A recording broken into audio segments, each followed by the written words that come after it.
Саламатсыздар ма ағайын? Мына менің есімім Абзал Дүйсенбекұлы Малбасқанов. Мына қазірге айтып кететін жөн, осы бәле болды, ковид деген артымыздан қалмай қойды. 2020 ковид, 21 ковид, 22-де де ковид болды. 23 жыл мына ковид әлі тынышталмай жатыр. Бірден бір түрі шығып жатыр. Омикрон бар, британдық штамм бар, жаңағы омега, дельта, цербер. Қазіргі кездегі осы бізде цербер. Бұның ерекшеліктері қандай? Ерекшеліктері тіпті сізде температурада болмауы мүмкін. Тамақ ауруы мүмкін, жоғарғы тыныс жолдары қабынуы мүмкін, кейін пневмонияға алып келіп жатады. Қазіргі кезде маған келіп жатқан науқастар осы шағымдарменен ештеңеден мазалаған жоқ, бірақ тынысым тарылып жүр дейді. Температурада жоқ. Бұл дегеніміз өкпенің жаңағы вирустың түрі өкпеде ауру туғызып жатыр. Сонда сіздің ағзаңызға кіріп кеткенді тіпті білмейміз, бірақ өкпеде пневмония туғызады. Пневмония қандай болады?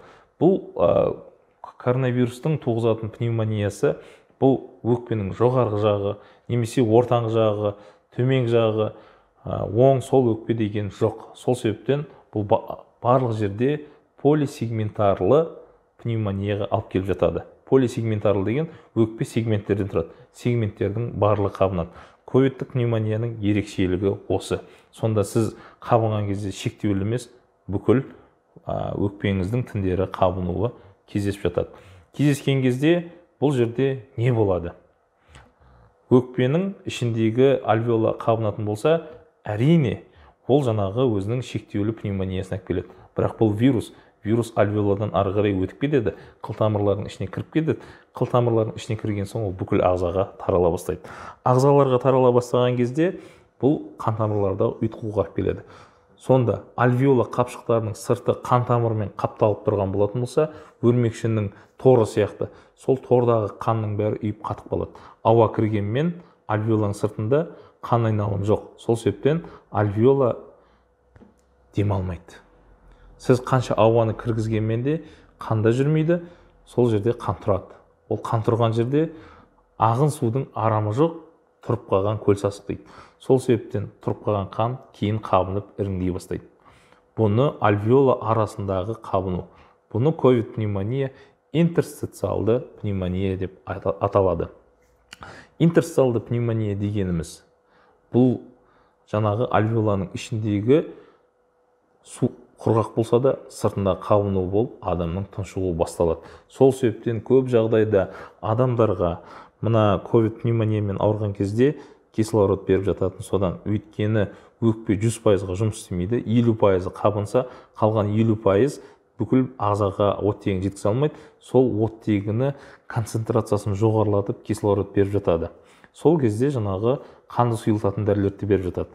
Бірақ қанды сұйылтатын дәрілерді мен ковид болдым ғой деп іше берудің тағы да қажеті жоқ. Себебі қан сұйылтатын дәрілерді ішу үшін сіз анализдеріңізді көруіңіз керек. Өйткені көп жағдайда адамдағы жүрек ақаулары бар, немесе басқа да ақаулар, әсіресе үлкен кісілерде басқа аурулар туғызуы мүмкін. Себебі мысалы ешқайсымыз асқазанымызды тексермейміз. Асқазанымыз ауырды дейміз де жүре береміз. Әйтеуір сол асқазанымыз ауырып жүргенде ойық жаралар болуы мүмкін. Сол ойық жараларды қанатып алуымыз мүмкін. Сол себептен дәрігердің кеңесіне жүгінген дұрыс. Қаупі қандай?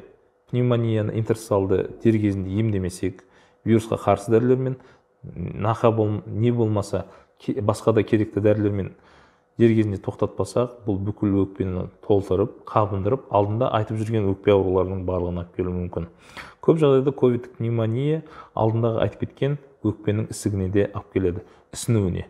Сол себептен адам жүріп кетуі мүмкін. Ковид пневмония интерстициалды пневмония.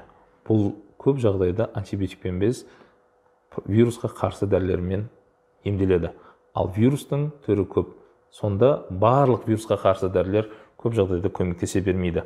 Ковид пневмония сізге ауа кіреді, бірақ ол ауаны тасымалдайтын қанның қызметі жоқ болады. Және де бүкіл ағзаңызда сондай өзгерістер болады.